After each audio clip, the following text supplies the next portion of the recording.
Now, there is apologies for that, the International Finance Corporation has signed a partnership agreement with the Ghana Stock Exchange to support small and medium enterprises listed on the Ghana Stock Exchange. The deal is expected to provide some expertise to SMEs that seek to be on the boards. Speaking at a short signing ceremony, Acting Managing Director of the Exchange, Ekwa Afeji, noted that the deal is significant to improve efforts by management to get SMEs listed. The Finance Corporation of the World Bank believes that supporting the small and medium enterprises of the economy will help to improve livelihoods, since over 50% of the private sector in Ghana is made up of SMEs. As part of the agreement, the Ghana Stock Exchange will benefit from advisory services from the IFC in the quest to promote listing on the stock exchange. Acting Managing Director of the Ghana Stock Exchange, Ekwa Afeji, believes the partnership will strengthen the move by the Ghana Stock Exchange to get many of the country's SMEs on the stock market. Looked at what has been happening for the past few years. There are two main challenges there. One is we introduced underwriting, mandatory, which is a big issue for those who sponsor. Then we also realized that it takes a long time for them to prepare in order to be attractive to investors. And that is why IFC is coming in. We'll prepare these companies in terms of corporate governance, in terms of other issues over a period of time, so that it becomes easier for them to attract investors to put in money into their companies and therefore come onto the market. So that's the approach that we are taking.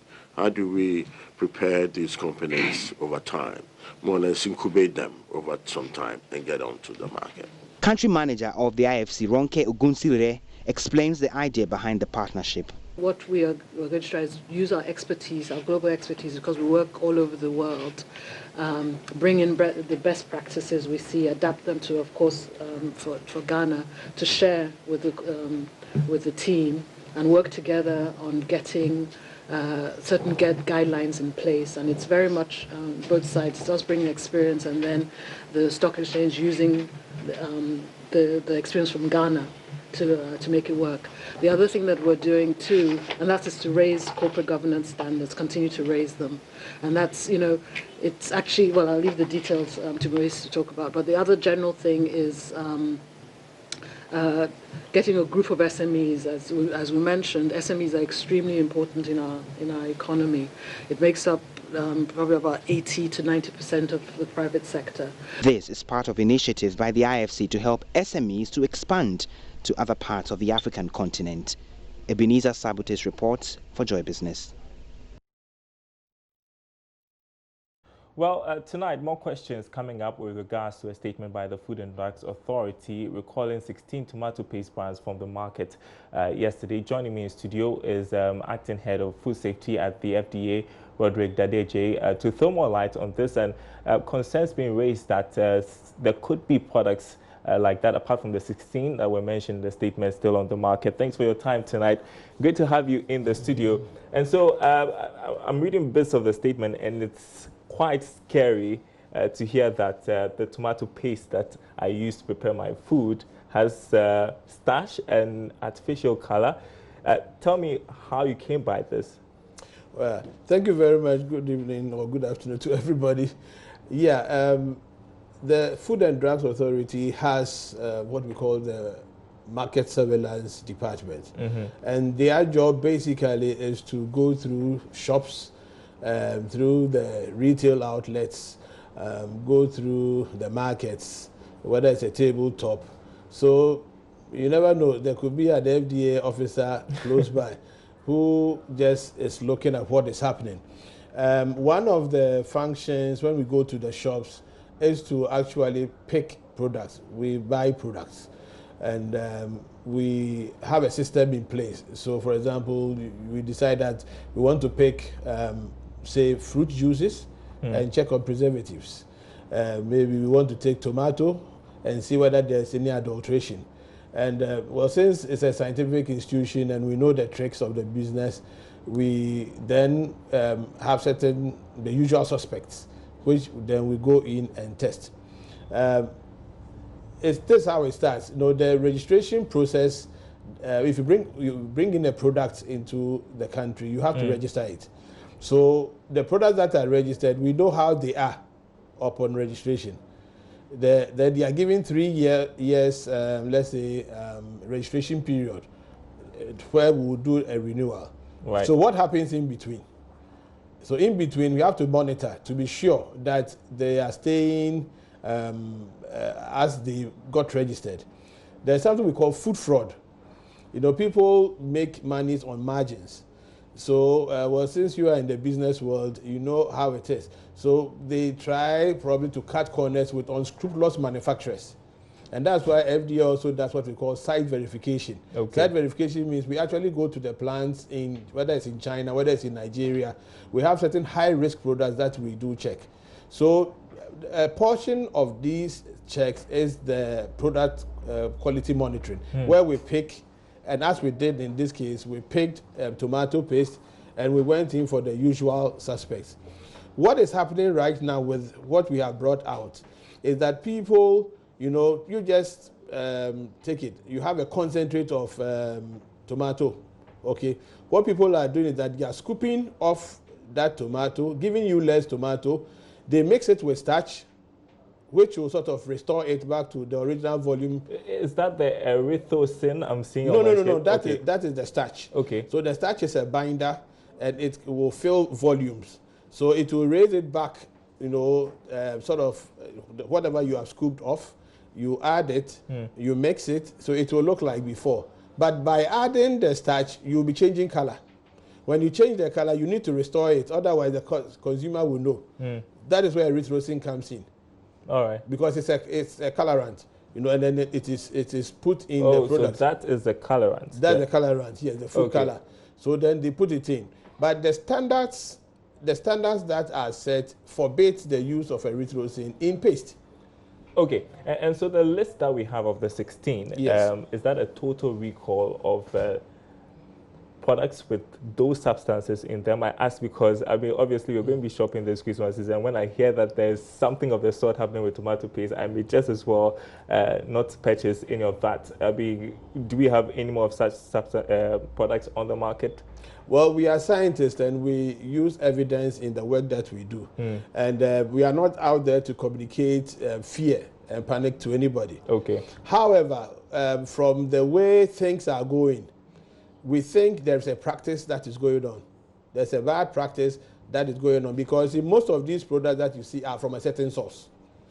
And that is where we have our suspicions, because for you to have a number of products showing such characteristics, depending on the sampling that we have done, and we start seeing these signs, it's very indicative. It could be very possible that others, you know, may be showing the same thing, because it's not very regular for you to have some of this sampling done and you are getting about 70%. Okay. Showing that. Now that is alarming, and that shows a certain practice, and it means the industry thinks they will get away with it, but I think a lot of them have been caught pants down, and so we are a lot of them. So there could be some more on the market which you are yet to determine. What we are saying is that let's be careful. So far, anything that we have seen, we've brought out. Yes, and anything that comes up, if it shows that sign, we'll also warn the public about it. There are also teams right now on standby that are actually handling the recalls and then taking them out. And I'm sure very soon you'll be seeing, you know, on television the safe disposals and things that we'll be doing. So there's a lot that is going on. The FDA is not asleep. It's very vigilant. I'm happy you say you're not asleep, because yes. people listening to this can't get worried yes. just to hear that this is. I'm just wondering how these products entered the market in the first place. Yes, that's why we are saying that, number one, people register products, but from what you are seeing, after the registration, they try to cut corner. That's food fraud. And that's why I try to explain to you that when you buy tomato paste, you are hoping the whole thing is paste. Is that not so? Yes. Well, somebody is thinking of a bright idea of taking a portion of the paste away, and then adding something less quality, but will still be charging the same cost that the person has. You know, the person originally was charging for. That is where they want to try and make more margin over it. What is dangerous is that, you see, starch normally you can take. I mean, if you do not have, if for example you are not a diabetic. Right. Now, if you are a diabetic, you can imagine that the person has not indicated. If they even indicated that it had this substance, that would have been it. Number two, the standard also forbids, the laws forbid that you should not put erythrocin in paste. It is there, clear in the, what do you call it, the standards that Ghana uses. So if somebody is doing this, it's intentional, because when they started, it was not like that. And that's why we are saying that from the communique that we made, that if we come across any other thing, we would also let the public know about it. Right. So rest assured, the FDA is saying that if they should come across any other product with these substances in them, they're going to call them out, and warn us all about it. Thanks very much for your time tonight, Roderick Dadeje. He is the acting head of food safety at the FDA. I appreciate your time with us tonight. Well, the International Civil Aviation Organization, ICAO, is looking at developing more routes to stimulate more activity by airline operators in order for it to take full advantage of the African Continental Free Trade Area Agreement. According to the Regional Officer for Air Traffic Management for ICAO, Albert Taylor, the routes will enhance economic activity, especially for Ghana as host of the headquarters of the African Continental Free Trade Area. He spoke at a regional workshop in Accra. The Africa and Indian Ocean Performance-Based Navigation Route Lab and Continuous Climb, Continuous Descent Development and Implementation Workshop brought together stakeholders in the aviation space to discuss ways of maintaining and improving safety standards within Africa's airspace and airports. Speaking at the event, the International Civil Aviation Organization's Regional Officer for Air Traffic Management, Albert Taylor, noted there are plans to make infrastructure provisions for new routes to allow airlines take advantage of the anticipated increase in trade activity with the implementation of the African Continental Free Trade Area Agreement. We anticipate that with the establishment of the free trade, the economic activities in the region will generally increase.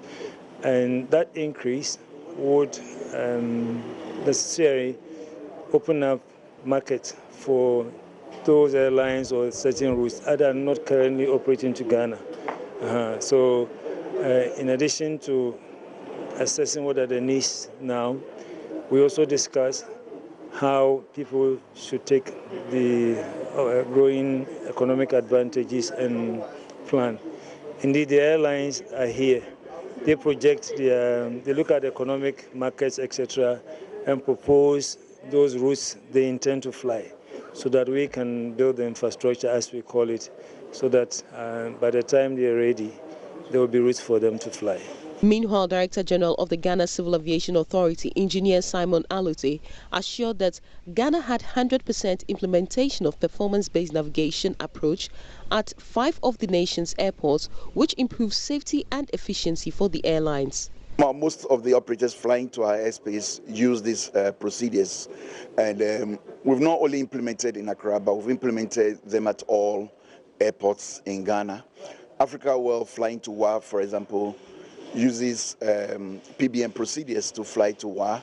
You will notice that we haven't installed the traditional navigational systems like the VOR, DME, ILS at WA, but Africa World is able to fly. So you realize an additional benefit to the air navigation services provider in terms of infrastructure. It will be less because the ground-based systems are extremely expensive. One VOR DME is in the region of $1 million. So there's a lot of savings to the air navigation services provider.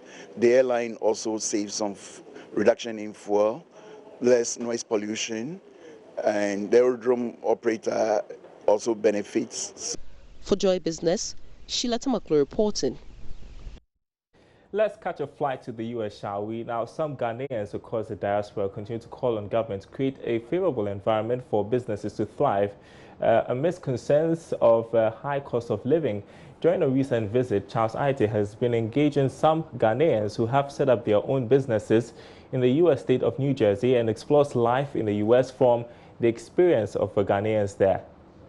Whichever part of the world you travel to, there is always a time you would wish to have a taste of home food. Here in New York, I took a trip from the Bronx to Newark, a popular city in the U.S. state of New Jersey, to find myself the taste and feel of Ghana. This is a Dream International Market, a popular Ghanaian and West African supermarket where you get to enjoy everything local, from the earthenware or asanka we use to serve our fufu to tubers of yams. One can find everything Ghanaian, breakfast to dinner. I've come here to meet James Kenkofi, the manager of this local supermarket, who has been in the States since 1978. But just before our interview, I was given a local treat with a bowl of fufu and banku with good light soup and some okra. Alright, so this is what I got for myself, a bowl of fufu and that of, I think, banku also. And it's all made in Ghana. A tray of local dish is likely to go for at least $15. My goal was for us to be able to bring more of our product to America. Basically, when the yam gets here, anybody involved in the whole production of yam helps our country. First of all, this was not my profession, but after 40 years in America, I thought of being able to help our economy by bringing our product into the market. You said this wasn't your profession, so what exactly was your profession here? Nuclear medicine by profession. Oh, wow. I work for most hospitals for over 26 years before I wanted to build my own business. Newark is home to many Ghanaian families. I caught up with some of them who tried to compare the cost of living in the U.S. and Ghana. Yes, you spend much because everything that you do, like for instance, majority of the people, if you're not renting houses, or if you live in your own house, you don't have to pay for rent, but you have to pay for cost of living, whereby your electricity bill, water bill, and probably groceries. But here you pay for everything, whereby pay for parking, pay for rent, light bill, water bill, whatever bill it is. It's just a lot of money, and sometimes when you go to work, you get your paycheck, it doesn't add up because you got to use it to pay bills. It's been good. Like you work and then you get paid. So once you have money, you're able to take care of things. Whatever you want to get, you're able to get it. And that's what life is supposed to be. How is the cost of living here? A day, how much do you spend? I don't spend that much a day. When I come to Ghana, I've been like, okay, I spend $100 a week, 5 days, and I'm there for 1 month, and I have to spend $400, almost $500 for a whole month, compared to over here, and we all buy the same fuel, like per gallon, or no, not per gallon, like per barrel in the international world. As Ghana marks the year of return, James Kenkofi argued that the entire initiative will be defeated if government does not, in his words, clean up the economic mess first. If you want somebody to come to your house, you better straighten up your house and make sure that the house looks good. How do we straighten up?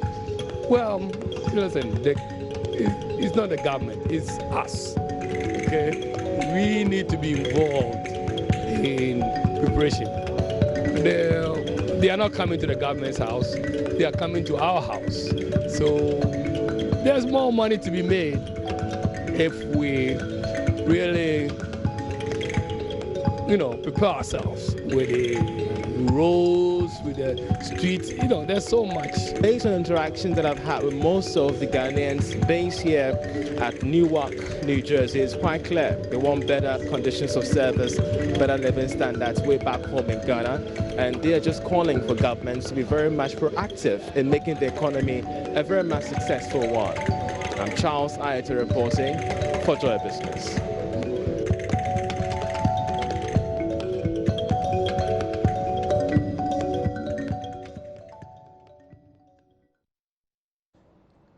Great reporting from Charles Ayete, bringing to an end Business Live tonight. More news on our website, myjoyonline.com/business. My name is Darryl Kwao. Thanks for watching. We're back same time tomorrow.